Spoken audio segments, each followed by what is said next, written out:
You're watching Brazos Valley This Morning on KBTX News 3.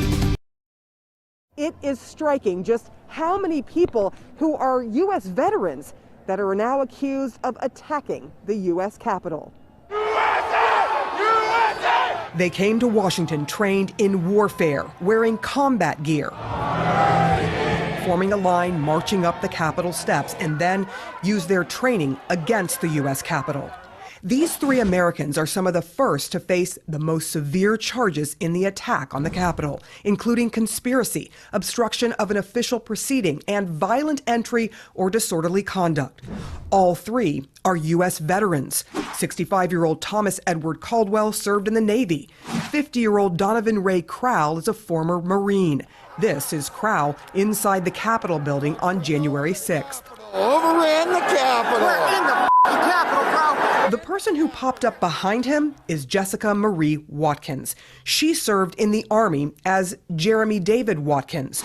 On January 6th, the former Army veteran riled up her troops in person and on the social media site Parler. We stormed the Capitol today. Watkins is a member of the Oath Keepers, an extremist anti-government group. She also started her own self-styled militia in Ohio. We wanted to know more about these Americans now charged with attacking the democratic transfer of power they claim to support. So we went to their towns.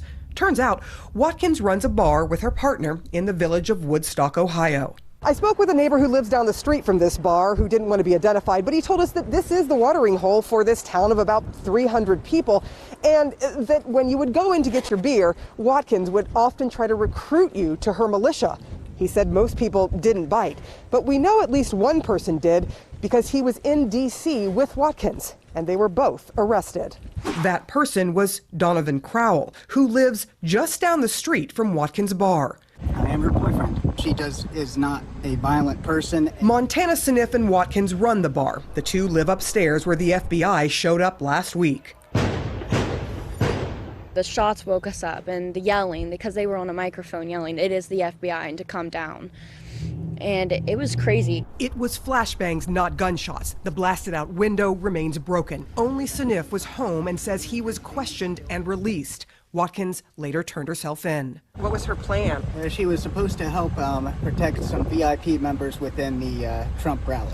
There are people calling her a traitor. How would you describe her? Is that fair? That is very much an unfair statement. She would never try to dismantle the Constitution. So you don't see this as an insurrection or sedition?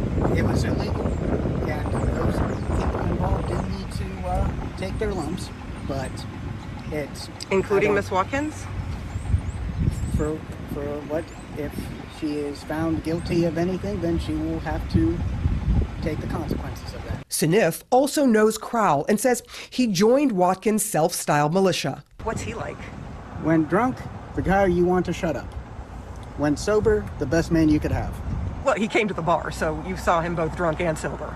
That's how I got that barometer, and the militia was a good thing to help him be like it was a reason to be sober. Crowell has been convicted in Ohio for drunk driving. His mother told CNN by phone that a couple years ago her son said they were going to take over the government if they tried to take Trump's presidency from him. Fight for Trump! His mother said she didn't think much of it until January 6th happened.